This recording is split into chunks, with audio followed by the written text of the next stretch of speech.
Hi everyone, this is John Daly. I'm here again with Bernie Goldberg for another episode of the No BS Zone. How's it going today, Bernie? So far, so good, John. Great, great. So today we're going to talk about a number of political topics, all relating to President Joe Biden.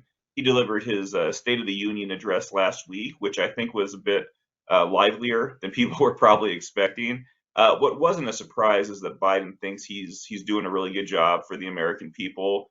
The polls, on the other hand, continue to show that the American people seem to think otherwise. Bernie, what do you think is the big disconnect here between Biden and voters?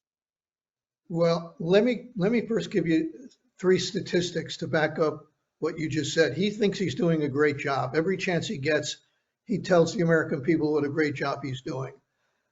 There's only one problem. The American people apparently aren't buying it. According to an ABC Washington Post poll, 60% don't believe he's made progress creating more good jobs. 60%. 62% say he's accomplished, you ready for this? He's accomplished not very much or little or nothing. 62% of the American people think he's accomplished very little or nothing. And only 37% of Democrats want him to run again. So let me get to your question. Why the disconnect? I think it's because Joe Biden doesn't go to the supermarket to buy food for the White House. He doesn't buy milk, meat, bread. He doesn't buy the basics. Regular people do. He has a security team around him no matter where he goes. He doesn't have to ride the subway in New York or walk down the street in Chicago and deal with crime. Uh, he doesn't live in Arizona or Texas, so he knows about the border from a political sense, but he doesn't experience the problems, even though the governor of Texas has put people on a bus and shipped them to Washington, D.C. They're not camping out. They're not camping out on the north lawn of the White House. So he has a basic disconnect with the American people. They're experiencing certain things that he's not. That's why he thinks he's doing a great job, and they don't. So where does this leave him? It leaves him going to the one card Democrats will, I want to emphasize the word always. They will always, always, always, always play in national elections, and that's the Social Security card. He scares the American voters, or tries to anyway, telling them the Republicans are going to take away your Social Security or cut it. Now, he was given ammunition this time around by Republicans, by Rick Scott, the person who was in charge of trying to elect Republicans to Congress, who came up with a plan to sunset all federal programs after 5 years. If we like them, we renew them. Well, I get it, but to regular people who aren't into politics every day, that gives Democrats the opportunity to say, you see, some Republicans want to actually cut or eliminate Social Security. And you know what? It could work. It could scare enough people in a close election and work. But John, you've written about a point about Social Security that politicians don't want to talk about, whether they're Republicans or Democrats. Why don't you pick up on that? Yeah, I mean they're both Social Security, Medicare. They're both going insolvent. I think Medicare, the latest projections, 5 years from now, we're talking about. I believe Social Security maybe 10 years, maybe a little bit longer. But these are very serious problems. And I remember back during the Obama administration, even before. You go back this entire century. We've known about this problem for decades as the national debt gets worse. The programs were made for another era, and they desperately need reform. And remember, George W. Bush in his second term tried to get some things done on Social Security. It got demagogued by the Democrats and even some Republicans.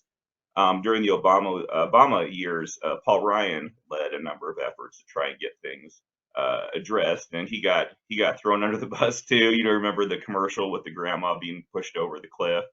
So I mean, these right now, what's particularly disheartening to me, we saw Biden doing the whole thing saying that Republicans want to end these, sunset these programs.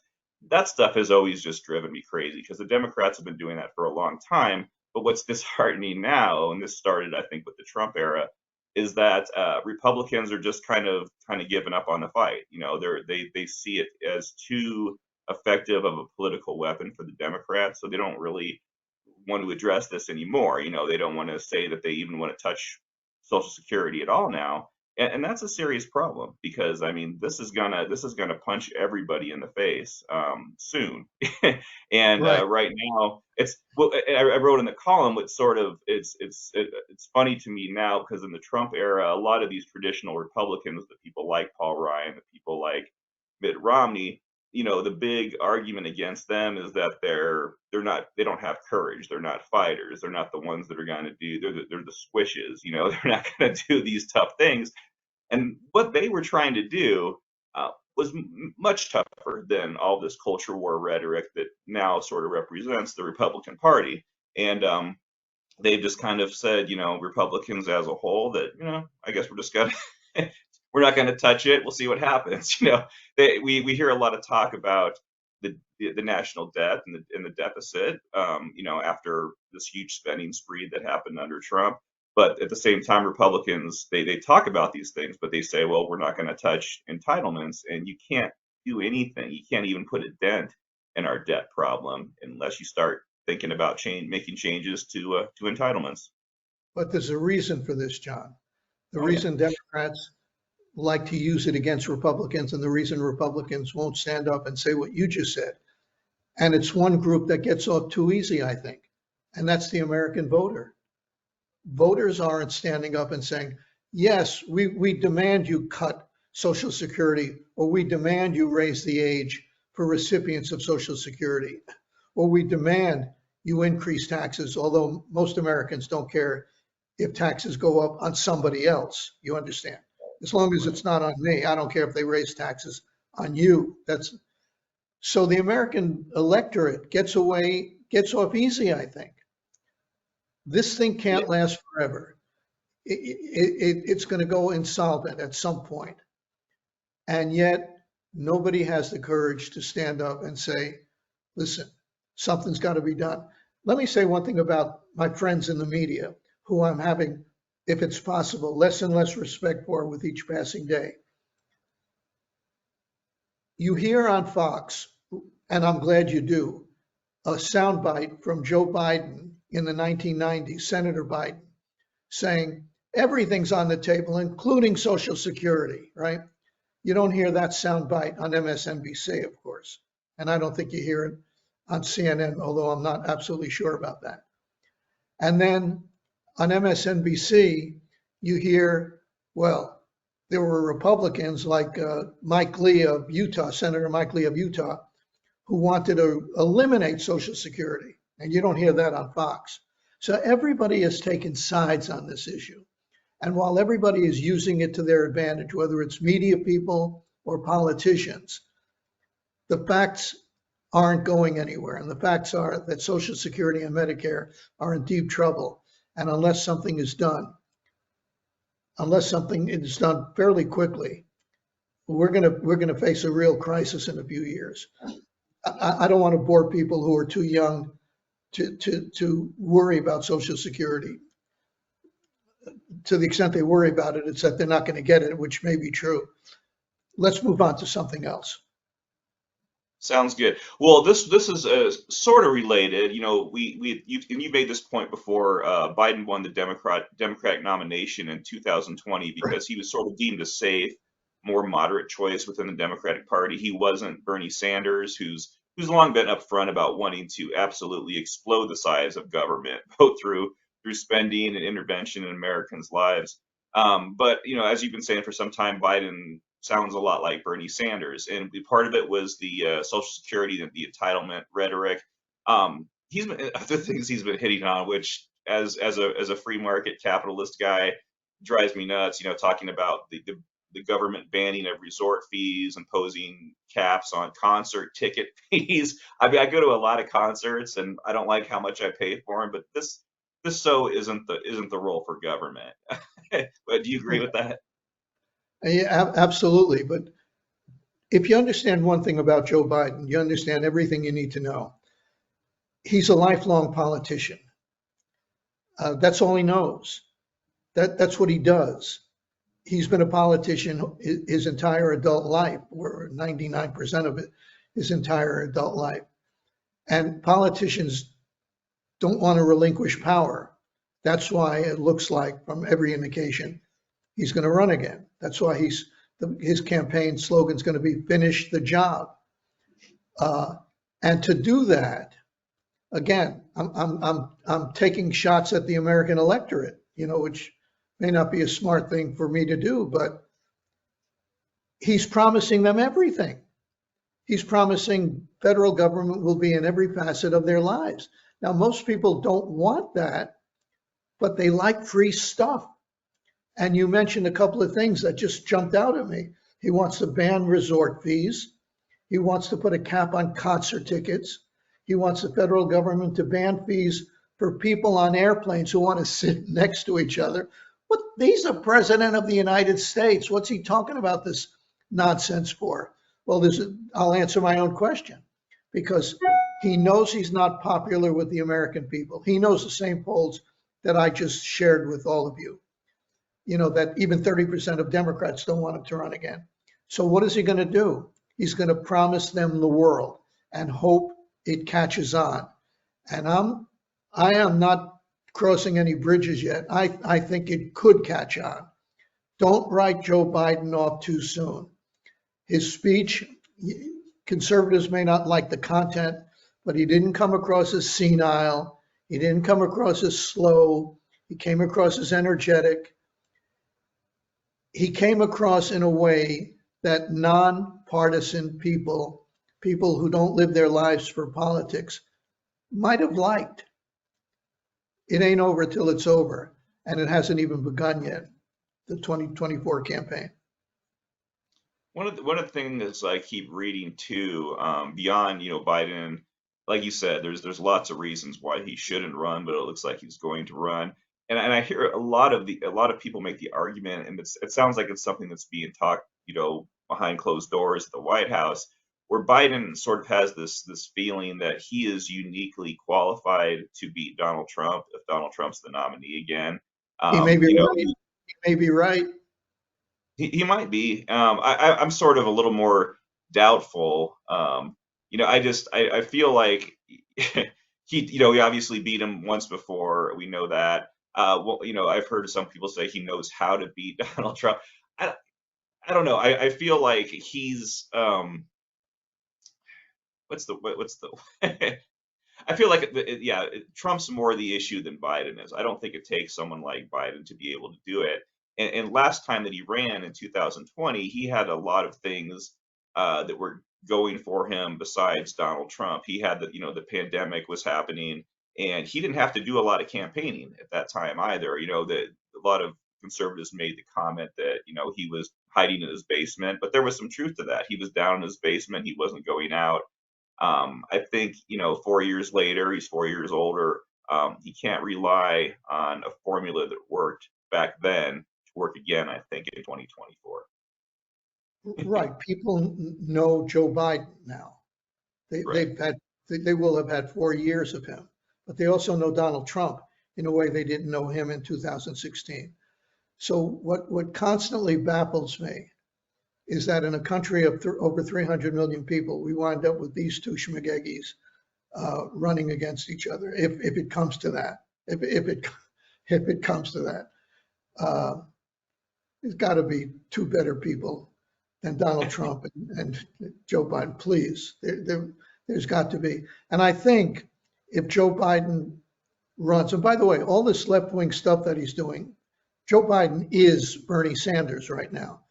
He's fending off a challenge from the left because the left says, well, he's okay. He wants the federal government in every facet of our lives. He wants free college tuition. He wants all the things Bernie Sanders wants.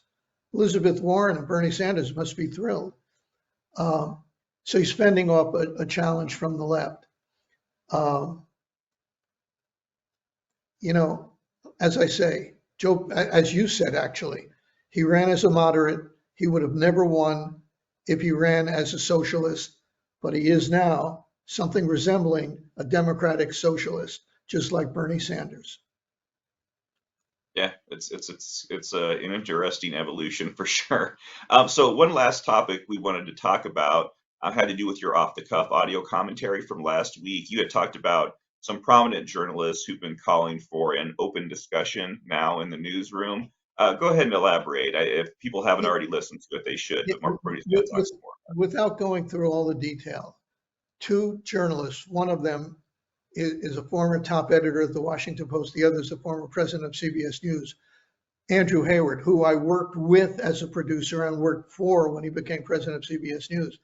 And they've concluded that newsrooms have been covering news for too long from a white, straight, male perspective, and we need more diversity. Okay. Interestingly, they never talked about we need more diversity of opinion. We just need the more traditional kind of diversity. Well, what they don't mention, and I mentioned this in the off the cuff, is that with more diversity, we got more liberals in the newsroom. More blacks means more liberals, pretty much. More women, more liberals. More Latinos, more liberals. More gays, more liberals. And that produces, if all the white males produce a certain kind of bias, well, all this new diverse newsroom produces a certain kind of bias. And what I said was, if we're getting more perspectives from different groups, that's a good thing. Having blacks and women and Latinos and Asians and gay people, that's a good thing. We get more perspectives. We don't need more liberal bias any more than we need conservative bias. But one paragraph in this op-ed that Len Downey, the top editor at the Washington Post, former top editor, wrote, it just jumped out at me. He said, in inclusive newsrooms, we need more open discussions about topics that leaders in the newsrooms will take seriously. That's a paraphrase. And I read that and I said, what are you talking about? I talked about liberal bias in the newsroom, and I didn't get the encouragement that Len Downey says we need. He said we need to encourage more conversation about all sorts of topics. That's a lie. When you could talk about liberal bias in the newsroom and you'll be portrayed as a radical right-wing nut. Try talking about abortion in the newsroom in a way that's not acceptable. Try talking about homeschooling in the newsroom. So Len Downey and Andrew Hayward, the former president of CBS News, I don't know if they believe what they said or not. I don't try to get into motives, but I can tell you this from firsthand experience. If they believe that inclusive newsrooms need to encourage all sorts of opinions and have discussions so that leaders will take those opinions seriously and affect and determine how they cover the news, that is not happening in America's newsrooms. You can have a discussion that says Donald Trump is an idiot. That's acceptable. You can have a discussion that says Republicans are a bunch of Nazis. That's acceptable. You cannot have a discussion that will be taken seriously about liberal bias in the news or about certain, is late term abortion okay? Can't have that discussion. And you can't have discussions about homeschooling because they'll think you're some kind of Christian lunatic. So the hypocrisy or the lack of self-awareness just jumped out at me and just annoyed the hell out of me. I did a whole off the cuff about it. I hope you listen to it. If you haven't, people out there, go back and listen to it, please. But that one paragraph just put me over the edge. Sorry if I went on too long with that. Oh, no worries, no worries. No, and I think you're absolutely right. You bring up the bias, the abortion issue, and others. And you don't think these journalists that are calling for this, expansion of thought, those are areas where they don't want to touch. I think that's pretty clear. So that's probably a good place to end things. I want to thank everybody for tuning in this week. I had mentioned in the previous No BS Zone that we had a special guest lined up. We did have to set that back. We're hoping to have that happen in the next episode. Bernie, is there anything else you'd like to say today? Well, the reason that special guest couldn't make it was because Joe Biden had to deliver a State of the Union message and he was busy. And at the last minute, he canceled on us, right? Is that it, John? Joe That's Biden? right. That's right. Joe Biden said, I have to be on the no BS zone with John Daly and Bernie Goldberg. And then this unexpected development came up, which was the State of the Union message. And at the last minute, we got a cancellation. So we'll find That's somebody good. else for next week, right? Next week. Right, right. Well, I think either next week or the week after next. I'll have to look at the Yeah, calendar yeah. now. But in fairness to Joe Interesting, Biden, what's interesting that? guest. Yeah, It'll be an absolutely, absolutely. And in fairness to Biden, he did tell me he was prepared to go on despite the State of the Union, but he's been dealing with these balloon situations in North America. So that again, it's put things on the back burner. But hopefully down the road, we'll get we him did back an on. we did an entire no BS zone and left out the one topic everybody's talking about, That's those right. balloons or whatever they are. Oh All yeah, of a all of a sudden we have like four of them in 4 days. What's yeah, where man. did It's what is it? strange. Go ahead. Well, I mean, what's going on? They're even saying those three letters you're not supposed to say out loud, UFOs. Are they, you know, did they finally reach Earth after all these years and we're shooting them down? Well, that's what I've been making this point on social media too. It's like if you are an alien out there who's been waiting to make first contact with America, I'd give it a few months. I'd No, just hang no out thanks. behind Mars or something. I'm turning around. If I'm an alien in a spaceship heading this way, I'm turning around someplace around Venus or Mars and saying, no, no, no, they're shooting everything out of the sky. Let's go back to planet whatever, out in some far, far off place in the universe. Then Oh yeah. if, if that is people from outer space, which it isn't, uh, you don't want to shoot them out of the sky. They may have bigger guns than we have. No, I've been hearing a lot of jokes. And I know we're carrying this on a little long, but that's okay. We can do that.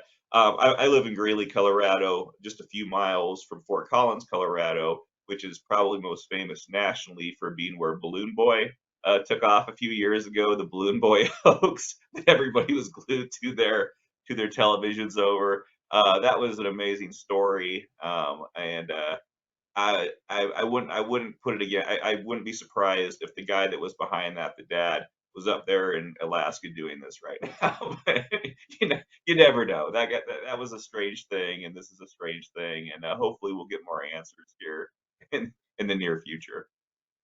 We ought to change the name of this to the rambling on and on and on. That's So right. let's get out of That's right. here. Absolutely. We'll put it in. Thanks everybody. Thanks Bernie. Everybody have a great day. Bye bye.